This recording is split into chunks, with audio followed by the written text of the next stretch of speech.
This happened spring break about 4 years ago. My girlfriend Anissa wanted to do something low-key. She'd been talking about a cabin trip for months, just somewhere to disappear for a few days with no obligations. Her brother Hunter was on break from school and was staying with us at the time anyway, so he came too. I found a place online. It was pretty deep in the woods, which was the point, and it was cheaper than it had any right to be. I remember thinking that briefly, and then not thinking about it again. We got there Friday night around dinner time. The place felt genuinely cut off. You couldn't see the road you'd driven on from the front porch, which I actually liked at the time. There was an outbuilding off to the side of the property, like a large shed which was padlocked. Hunter played with the lock for a second and said it looked new, like it had been swapped out recently. I said it was probably just the owner keeping equipment in there. We didn't really think much of it. It was getting dark, so we went inside and immediately started making dinner. That first night was fine. We had a few drinks on the porch and went to bed pretty early. I can't remember exactly when, but it started lightly raining at some point. The woods were really loud, which was a major surprise, at least to me. It was this constant wall of insects and frogs, and something about it was actually really calming. I do want to mention that at some point before falling asleep that night, I heard something bigger moving around out there, although I figured it was just a deer. I fell asleep not long after that. What woke me up was a sound like something hitting the side of the cabin. I don't know what time it was exactly, let's just say 2. I froze there in bed for a minute, wondering if what I heard was just part of my dream or not. Right when I was about to try falling back asleep, I heard another thump which sounded identical to the first one. I rolled over to see if Anissa was awake, but she wasn't. So it was up to me to investigate. I really didn't want to, but if there was a bear poking around out there, it would have been better to know about it than to not know. So I reluctantly got out of bed and grabbed one of our flashlights. I didn't want to go outside, but the outdoor visibility through the cabin windows was limited. Despite that, I noticed what appeared to be footsteps on the ground near the outbuilding, which was incredibly alarming. Those footprints could not have been ours because none of us had been outside the cabin after the rain had started, at least not to my knowledge. I reasoned that it was possible Hunter had gone out there without me realizing, so I figured I'd ask him in the morning. Still, I was pretty confident that he wouldn't have done that, which made the situation all the more eerie. The footprints didn't look like an animal's, although they were too far away to tell for sure, and if I had been unwilling to go outside earlier, there was absolutely no chance I was doing so after seeing what I saw. I made sure the place was locked up and went back to sleep. Unfortunately, the night was far from over. I woke up a few hours later to knocking on the front door, which is one of the most terrifying things I can imagine waking up to. Hearing that knocking meant there was a stranger out there, which actually got my heart going a little bit. It was just so late. I couldn't think of a good reason why someone would be knocking on a cabin door in the middle of nowhere at 4 a.m. The knocking woke up Anissa, who was about 10 times more scared than I was. I had to do something. So I walked over to the door. Before I could even announce myself, the person on the other side said he was a forest ranger and that there'd been some kind of incident in the area and he needed to do a welfare check. I paused a bit before responding, mostly out of fear, but it was obvious he already knew I was there. I told him we were all good and didn't need to be checked up on, saying I just wanted to get back to sleep. I thought that would do the trick, because he paused for a little while before saying anything. But then, instead of leaving, he said he'd need to ask us a few questions. I was instantly suspicious, and I was almost fully confident the person on the other side of the door was not any kind of law enforcement. At that point, Hunter had woken up too and was standing behind me. I whispered to him to call the police, saying I'd stall the guy at the door. I went back and forth with him, giving him nothing answers without telegraphing my suspicion. After a little back and forth, Hunter walked up to me and whispered that the police said no rangers had been dispatched to the area. That's what I suspected, but hearing Hunter actually vocalize it made my heart rate kick up again. I was scared and downright panicking at that point. It was 4 a.m. We were truly in the middle of nowhere, and some guy was banging on the door pretending to be a ranger. I don't know how, but it felt like the person on the porch could sense my fear, because he raised his voice and started banging on the door a little harder. I told the person I wasn't going to open up and I wasn't going to answer any questions, which only seemed to anger him. He started demanding I open the door, threatening to kick it down and telling me I'd be arrested for failure to comply. That's when Anissa screamed at him to go the fuck away, which only made things worse. He started kicking the door, and when it didn't give, he stomped around the cabin. I yelled at Anissa to go lock herself in the bathroom, which she did. Hunter and I grabbed some knives from the kitchen and just kind of tracked the guy's sounds around the cabin. I was beyond terrified, but I had no choice but to prepare for a fight. This guy meant us harm. This guy was trying to break into our cabin and kill us. Before I could react, one of the windows shattered into a million pieces. That guy had thrown a rock through it. I was ready for him to jump through, but he didn't. It was the tensest moment of my life. After what felt like forever, with Hunter and me just staring at a broken window, I heard police sirens approaching. I'll fast forward through this next part. The police searched the area, but miraculously, they couldn't find the guy. Hunter was furious. He was practically yelling at the officers that the freak had been on the property less than a minute before they arrived, so he had to be close by still. The officers said there was nothing they could do, and advised us to just pack up and leave. So, that's exactly what we did. It's not like we had much of a choice. But Hunter wouldn't let go of how incompetent those officers were being. It was only after the fear and adrenaline wore off, and we were driving away, that I realized how truly insane what just happened was. For someone to even know about that cabin in the first place was so unlikely. It was like they planned it. And what they even wanted was a mystery in and of itself. All in all, it was an extremely uncomfortable and unsettling experience.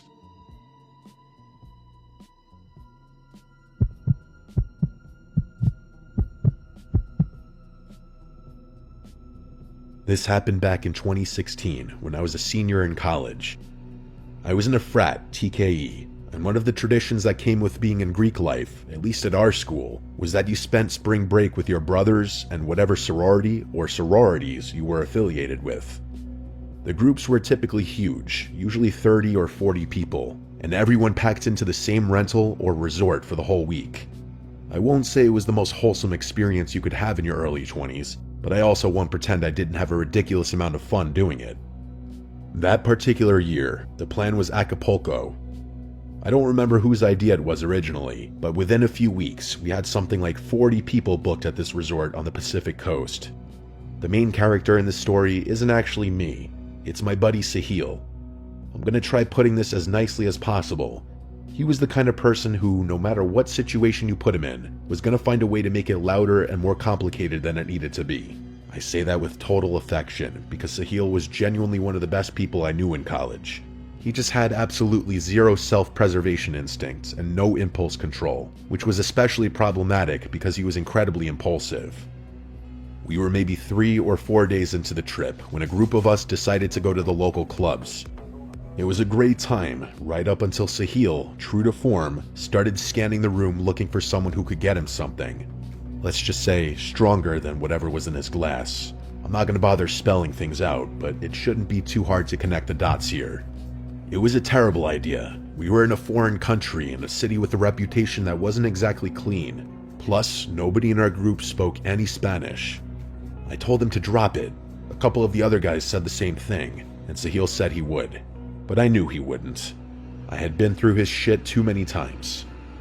We kept an eye on him for a while, but the place was genuinely enormous, and after a while, we kind of stopped tracking where he was.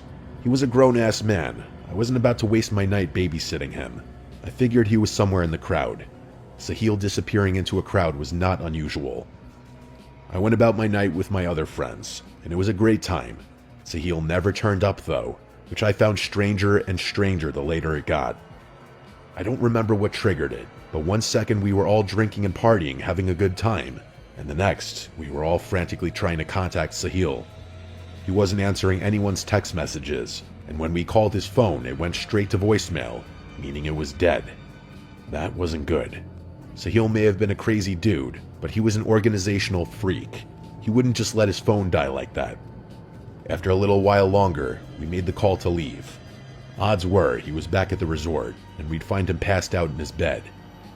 The sidewalk outside was a mess of people trying to get cabs all at once, so a few of us walked about a block and a half before pulling out phones to call a driver. It was probably around 1 in the morning, so we're just standing there waiting on a driver, when who do we see but Sahil, stumbling towards us out of the darkness. We ran up to him, and it was immediately obvious that something seriously bad happened. He was a complete wreck. His shirt was torn almost fully off, and his face was completely swollen, not to mention the fact that he was limping. We got him into the car and back to the resort. A couple guys kept asking him what happened, and he kept saying he'd explain later. It wasn't until we were back in one of the rooms that he finally started talking. Here's what he told us. He found a guy near the bar, the short Mexican guy who didn't speak much English. He had a friend with him who was supposedly doing the translating. Sahil made it clear what he was looking for, and the guy understood. Sahil told us he was reluctant right away because something felt off about the translator specifically, but he couldn't put his finger on what. Then the short guy pulled out a small sample and offered it to him right there, and Sahil tried it. He said it was good, and that's kind of where his judgment evaporated. After that, the short guy said he couldn't do business inside the club and told Sahil to come outside with him. Sahil knew he shouldn't have gone, but he went anyway, which, I mean, what do you even say to that? They walked out a side exit, and there was a car waiting just outside the door. Before Sahil really understood what was happening, they were already pulling him into the back seat. They drove. He said it felt like maybe 15 or 20 minutes, but he was panicking and not exactly thinking straight, so he honestly wasn't sure. What he was sure about was that they went rummaging through his pockets the second the car started moving. They robbed him, and when he tried to resist, they beat him senseless. They destroyed his phone and stripped him of everything of value. What saved him was that at some point during the drive, one of the guys asked him why there were so many Americans in the city right now, and Sahil, without really thinking about it, explained that he was there on spring break with dozens of other students from the same university who were all staying at the same resort. He had no idea at the time that he was essentially talking his way out of being killed or trafficked. The two guys went back and forth in Spanish for a while after that. Then the car pulled over and they threw him out.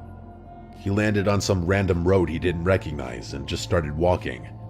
He didn't know where he was, so he had no choice but to just walk in the direction he thought the car had driven, and by some miracle, it turned out to be the correct decision. I really don't know what would have happened to him had he not run into us, or if he had left the club 20 minutes sooner. We debated calling the police for about 3 seconds before unanimously deciding that was probably the worst idea for everyone involved, Sahil included. Besides the guys in our immediate group, nobody at the resort ever found out what happened.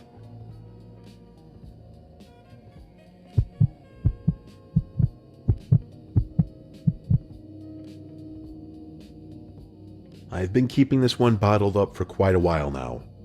This happened during spring break of my junior year. I graduated a while ago, so we're going back a few years here. I should mention that I'm kind of a paranoid person. I've just always been naturally observant, skeptical, and cynical. Those honestly aren't the healthiest traits to have. I end up spending a lot of time overthinking and worrying about things that don't matter, but I can't control it. My ex-girlfriend Anna had this friend named Lena. Lena was the type of girl who always knew where the party was and was plugged into every group chat and social circle imaginable, which is why it wasn't surprising in the slightest when she approached Anna with a spring break plan. She said a girl she knew had told her about a lake house trip out in the Ozarks. According to Lena, a bunch of people from that girl's sorority and some of the affiliated frats were renting this big house on the water for the week. Pretty standard, to be completely honest. I wasn't exactly the spring break type, but Anna really wanted to go, and I didn't have a reason not to, so I figured what the hell. There were 4 of us, myself, Anna, Lena, and Lena's boyfriend Colby. Colby opted to drive because he had the biggest car, which was pretty chill of him. It was a long but good drive. Everyone was in a good mood. The final stretch was this long twisting road that didn't have many houses on it. We pulled up to the house around 5 in the afternoon, and my first thought was that Lena had severely undersold it. The place was massive, right on the lake with this humongous wraparound deck and a dock that went way out over the water. It was the kind of house that makes you wonder who actually owns it. There were also way more cars in the front of the house than I was expecting. Lena had made it sound like there'd only be 15 to 20 people, but I counted at least 25 cars in the grass lot next to the house, with more parked down the road because there wasn't room. That's where Colby had to park. We walked up the front steps to see a guy standing near the front door. He seemed to be about our age, or maybe a little older. He introduced himself, but I don't remember his name, so I'll just call him the host. He seemed friendly enough, but the very first thing I clocked about him was that his speech seemed rehearsed, like he'd had this exact conversation multiple times. And to be fair, he probably had, but it still felt weird to me.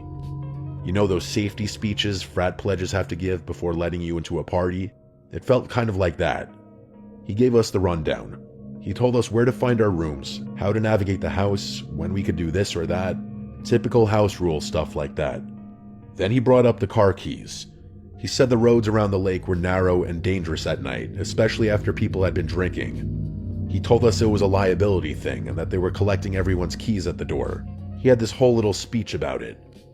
Colby sort of shrugged it before handing his keys over. The host made a big show about thanking Colby for playing by the rules, which I thought was kind of obnoxious. Then, he opened the door and let us in. I made a mental note of what he was doing with the car keys, and I was pleasantly surprised to see a big bowl of other car keys on the table in the foyer. The host tossed Colby's keys into the bowl and told us to have fun before stepping back outside and closing the door. We went and found our room, which had 2 double beds and a tiny balcony that overlooked the water. We put our stuff away and went back downstairs. Lena was really eager to find her friends, so we followed her. It didn't take long to figure out where the main lounge was.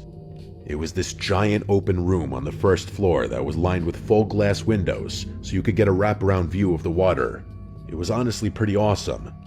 There must have been at least 30 people hanging out in that one room, but the weird thing was that Lena didn't recognize a single one of them. They all looked like college kids, Greek life people even, but Lena couldn't find her friend or anyone else she knew in the crowd. I wasn't just going to stand there in the corner, so I walked over to the fridge, grabbed a beer for myself and Colby, and made my way over to the pool table, which no one was using. I've never had a hard time connecting with new people, so I didn't really care that we didn't know anyone. Colby didn't seem to care either. We played pool, talked, drank, and just enjoyed the vibe. Our girlfriends came over a little later and told us Lena's friend wasn't answering her phone. They seemed overly concerned about it, but Colby and I told them it was fine, and it was fine. I'm not gonna lie, the first night was actually really fun. Colby and I socialized with a bunch of people who were all really dope. Anna and Lena got along with the girls, and there seemed to be an unlimited supply of alcohol and games. There was one thing that was nagging at me despite all the fun I was having. It was the host. He wasn't really partying, but was always there, walking through the rooms and occasionally talking to people. My first thought was that he was enjoying some slightly bolder substances in some back room with a select few people, but I felt like that was unlikely because I never saw a drink in his hand. At one point, I saw him standing near the back door with a clipboard, like an actual physical clipboard with paper on it, and he was writing something down. Most of the party felt like strangers getting to know each other, which is kind of what I expected, but there were maybe 8 to 10 people who interacted with each other differently. At first, I just thought a big portion of the group already knew each other, but I couldn't help but notice that some of the people who seemed familiar with each other introduced themselves during games and whatnot. As more time passed, I also realized that the 4 of us weren't merging with some bigger group that all knew each other, but rather the whole group was split into a bunch of smaller groups like ours. Besides those 10 or so people, no one knew anyone beyond the people they had pulled up with. I mentioned it to Anna, and she said I was overthinking things, which was probably true. She was also pretty wasted at that point, so I wasn't going to complicate things. Lena's friend never showed up that first night. The next morning, I woke up earlier than everyone else. I went down to the kitchen and made myself a coffee. Then I went out on the deck to sit by myself for a while. I made note of the fact that the bowl with everyone's keys wasn't by the front door anymore, which was a little odd. I wanted to be left alone, so I chose to sit on the side of the house, with the driveway to my left and the water to my right. It was actually really peaceful. Around mid-morning, I noticed a couple I'd seen the night before packing up their stuff. They said goodbye to a few people, and I watched them drive out of sight. Fast forward to later that night, and we're sitting by the bonfire. I was sitting with Anna and a few other people when I happened to glance across the fire toward the far end of the circle. There was a couple sitting together, slightly further back from the group than everyone else. They were positioned with the fire between us, which made it harder to get a clean look. But I kept watching. I realized it was the same guy and girl from earlier, the ones who had left in the morning. I was dead certain of it. I told Anna, and she gave me this confused look. She hadn't seen them leave, so she probably assumed I was misremembering things. There wasn't much I could do to convince her, so instead, I just got up and immediately made my way through the house. I remembered which car was theirs, so I was going to see if it was still gone. I made it to the driveway, and to my surprise, the car wasn't there. Despite that, I was positive the people I had seen were the ones who had left, but by the time I got back to the bonfire, they were gone. I couldn't find them anywhere, and it bugged me for the rest of the night. I didn't bother telling Colby or Lena, and every time I mentioned it to Anna, she told me I was being a psychotic buzzkill. The next morning, I made it a point to wake up really early again. I wanted to go for a walk. I'm not really sure what it was I was looking for, but I needed to convince myself that I wasn't trapped and that there was something outside that house and those people. About a quarter mile down the road, past a bend where you couldn't see anything from the house, there was an equipment shed, some kind of storage building for groundskeeping staff. I walked around it, and my jaw damn near hit the floor. It was the couple's car from the day before. I was sure of it. I just stood there. I don't know how long. I wasn't scared. It was more like confirmation of something I already knew, but I hadn't been able to prove. I turned around and walked back to the house without telling anyone. I was starting to freak out after that. Why would someone pretend to leave? And then I started thinking about those people they had been saying goodbye to, and I wondered if they were in on it as well. I knew what I had to do. That afternoon, I found that couple near the dock. It took me a really long time to find them, and I had to make up some bullshit excuse to tell Anna. I didn't even sugarcoat it. I just bluntly asked them if they had left the morning before. They both gave me a funny look and acted like I was crazy, but I could tell my question struck a nerve. I swear to God, though, it was like everyone around could hear our conversation. There weren't that many people around, but while I was standing there, everyone quieted down a little bit, and I couldn't help but feel like there were eyes on me. Luckily, Anna appeared out of nowhere and told me to have a drink with her. I initially wanted to press that couple, but the way everyone else reacted made me feel deeply uncomfortable in a way that's hard to describe. I told Anna everything, and she actually took me seriously when I brought up the car detail. Then she went on to tell me that she had picked up on some weird stuff herself, like some of the girls having almost identical backstories and stuff like that. I suggested leaving early, but she told me that was probably premature. Either way, the bad feeling I had gotten the first day was getting worse and worse. By the time I woke up the next morning, I made the decision that we were leaving. Anna agreed. Colby and Lena were a different story. Colby straight up laughed at me. He said he wasn't cutting the trip short because I had a theory. Lena admitted it was weird that her friend had basically ghosted her and that she didn't recognize a single person in the house, but she wasn't ready to panic over a parked car. We argued about it for a little, and I was actually stunned by how stubborn they were both being. It's not like Anna and I could have left on our own. We needed Colby's car. We ended up compromising, and the plan was to stay one final night. I was cool with that until we went downstairs for breakfast. Every single set of eyes was on me. I felt it, and I didn't like it. It wasn't obvious, and I tried convincing myself I was just having a paranoid freakout, but people were definitely looking at me. A lot of people, which I found incredibly off-putting because most of the people that were looking at me hadn't even been part of the group that had seen me question that couple. I started feeling like something really, really terrible was going to happen if we stayed in that house for even a moment more. Anna felt the eyes too, because she whispered to me that people were looking. I got up from where we were sitting and walked right over to the host, who was standing near the corner of the room. I told him we had to take off and that I needed my keys. He smiled like a fucking robot, then asked if everything was okay. I told him something came up and we needed to head home, to which he actually asked, "What happened?" I hadn't thought of a fake excuse, so I just told him it was a family emergency.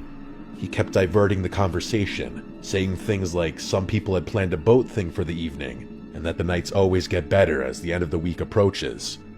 He was doing everything he could to get me to stay, all while still smiling at me like a freak. I didn't care. I told him again that I needed the keys. I cannot verbally explain how awful that feeling was. There was a room full of at least 20 people, and every single one of them was staring at me. The host didn't respond, and his Mr. Charming Guy act was gone. He wasn't smiling anymore.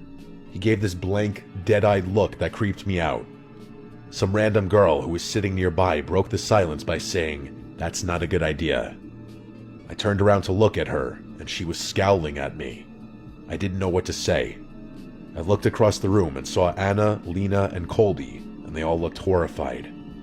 The host finally said, "Okay, fine," or something like that, and told me to follow him inside.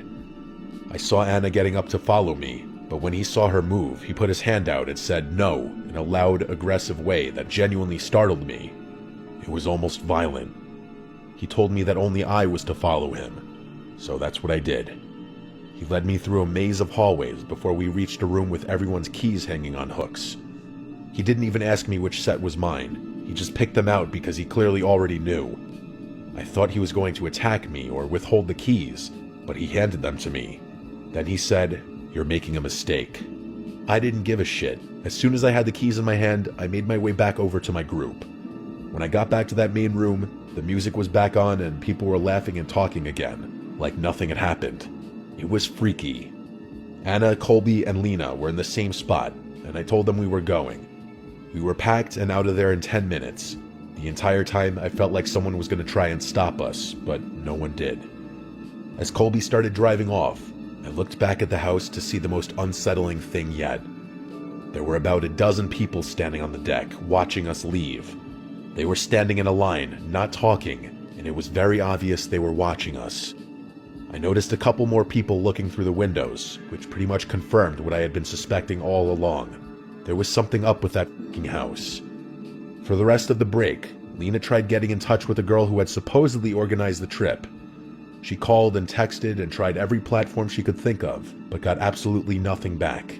She was starting to think something had actually happened to her. It wasn't until we were back at school that Lena finally tracked the girl down. This is honestly the craziest part of the story. It turned out that her phone had been stolen about 2 weeks before spring break.